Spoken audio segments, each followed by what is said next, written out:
ఒకసారి తెలంగాణ అప్డేట్స్ కూడా చూద్దాం.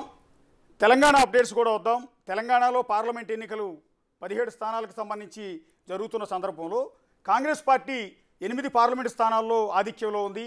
బీజేపీ 8 స్థానాల్లో ఆధిక్యంలో ఉంది. ఎంఐఎం 1 స్థానంలో ఆధిక్యంలో ఉంది. బీఆర్ఎస్ అయితే ప్రస్తుతానికి ఉనికి లేదు. ఏ ఒక్క స్థానంలో కూడా లీడింగ్లో లేనట్టుగా తెలుస్తుంది. మొత్తం 17 స్థానాలకు సంబంధించి అంటే 50-50. 8 స్థానాల్లో కాంగ్రెస్ పార్టీ లీడింగ్లో ఉంటే 8 స్థానాల్లో బీజేపీ లీడింగ్లో ఉంది. ఎంఐఎం 1 స్థానంలో లీడింగ్ ఉంది. ప్రస్తుతం ఎక్కడెక్కడ కాంగ్రెస్ పార్టీ లీడింగ్ ఉంది, ఎక్కడెక్కడ బీజేపీ లీడింగ్ ఉంది అనేది మనం చూడాల్సి ఉంటుంది. ఎంఐఎం ఆల్రెడీ హైదరాబాద్ ఒకే ఒక స్థానం. వాళ్ళు మొదటి నుంచి కూడా ఎక్స్పెక్ట్ చేసేదే ఎంఐఎం హైదరాబాద్ స్థానం నుంచి ఆ స్థానం ఖచ్చితంగా వాళ్ళే గెలుస్తారని ఎగ్జిట్ పోల్స్ అన్నీ కూడా చెప్పిన నేపథ్యంలో అక్కడ హైదరాబాద్ స్థానం నుంచి ఎంఐఎం లీడింగ్లో ఉంది. సో కాంగ్రెస్ పార్టీ 8 చోట్ల మల్కాజ్గిరిలో బీజేపీ అభ్యర్థి ఈటెల రాజేందర్ లీడింగ్లో ఉన్నారు. నిజామాబాద్లో సిట్టింగ్ ఎంపీ అరవింద్ లీడింగ్లో ఉన్నారు. అట్లాగే ఖమ్మంలో కాంగ్రెస్ పార్టీ ముందంజలో ఉంది. చేవెళ్లలో బీజేపీ లీడ్లో ఉంది. ఖమ్మంలో ఆదిలాబాద్లో కూడా బీజేపీయే లీడింగ్లో ఉన్నట్టుగా ప్రస్తుతానికి మనకు అందుతున్న అప్డేట్స్ని బట్టి తెలుస్తోంది. జహీరాబాద్లో కూడా బీజేపీ అభ్యర్థి లీడింగ్లో ఉన్నారు.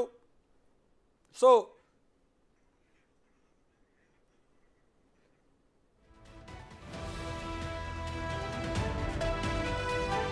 పెద్దపల్లిలో కాంగ్రెస్ పార్టీ ఆధిక్యంలో ఉంది.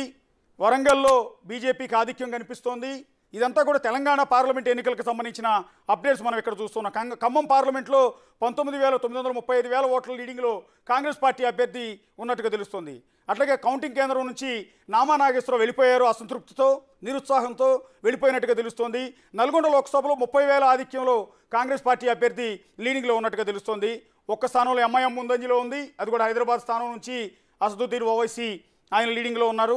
సో ఇక్కడ 8 స్థానాలని బీజేపీ, 8 స్థానాలని కాంగ్రెస్ పార్టీ ప్రస్తుతానికి అందుతున్న లీడ్లు బట్టి షేర్ చేసుకుంటున్నాయి. 1 స్థానాన్ని ఎంఐఎంకి ఇచ్చాయి. సో ఇక్కడ సికింద్రాబాద్లో బీజేపీ అభ్యర్థి కిషన్ రెడ్డి లీడ్లో ఉన్నారు. సో ఇదంతా ఎగ్జిట్ పోల్స్లో మొదటి నుంచి కూడా చెప్తూనే ఉన్నారు. సికింద్రాబాద్ అండ్ మల్కాజ్గిరి బీజేపీ వైపుకి వెళ్ళే అవకాశం ఉంటుంది. అందులో భాగంగా మల్కాజ్గిరి నుంచి బీజేపీ అభ్యర్థి ఈటెల రాజేందర్ లీడింగ్లో ఉన్నారు. నిజామాబాద్లో సిట్టింగ్ ఎంపీ అరవింద్ లీడింగ్లో ఉన్నట్టుగా మనకు ప్రస్తుతం తెలుస్తోంది. ఖమ్మంలో కూడా కాంగ్రెస్ పార్టీ ముందంజలో ఉంది. ఇదంతా కూడా తెలంగాణ అప్డేట్స్. ఒకసారి ఆంధ్రప్రదేశ్ రిజల్ట్కి వెళ్దాం.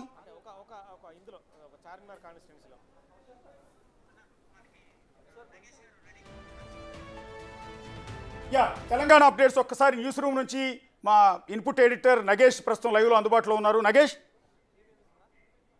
తెలంగాణలో పోటాపోటీగా లోక్సభకు సంబంధించిన అభ్యర్థుల పోటాపోటీ నడుస్తుంది. కాంగ్రెస్కు 8 స్థానాలు, అలాగే బీజేపీకి 8 స్థానాలు లీడింగ్లో ఉంది. ఒక ఎంఐఎం మాత్రం హైదరాబాద్లో లీడ్లో కనిపిస్తుంది. కానీ చార్మినార్ నియోజకవర్గం నుంచి మాత్రం ఎంఐఎం వెనుకబడ్డ పరిస్థితి. ఇక బహదూర్పుర మిగతా ప్రాంతాల్లో మాత్రం కొంత లీడ్ కనిపిస్తుంది. కానీ ఏదైతే దూకుడు ప్రదర్శించిందో మాధవిలత, ఆ దూకుడు ప్రకారమే ఓట్లయితే హైదరాబాద్ పార్లమెంట్లో లీడ్ చేస్తున్న పరిస్థితి. అంటే మొత్తం ఎంటైర్ తెలంగాణలో చూస్తే కనుక బీజేపీ సగం సీట్లని, అలాగే కాంగ్రెస్ సగం సీట్లను పంచుకుంది. ఇప్పటికే ఖమ్మం పార్లమెంట్ నుంచి నామా నాగేశ్వరరావు బీఆర్ఎస్ పార్టీ అభ్యర్థిగా ఉన్నాడు. అతను కౌంటింగ్ కేంద్రం నుంచి తను గెలవనని చెప్పి ఇంటికి వెళ్ళిపోయిన పరిస్థితి. రామసాయం రఘురామరెడ్డి ప్రస్తుతము లీడ్ని 6,000కు పైగా ఓట్ల లీడ్ని కనబరుస్తున్నారు. అలాగే నల్గొండ పార్లమెంట్ నుంచి కందుకూరు రఘువీర్ కూడా లీడ్లో కనిపిస్తున్నారు. భువనగిరి పార్లమెంట్ నుంచి కూడా కొంత అంటే ఇబ్బందికర పరిస్థితి ఉంది. కాంగ్రెస్ బీజేపీ మధ్య కూడా పోటాపోటీ వాతావరణం కనిపిస్తుంది. ఒకరు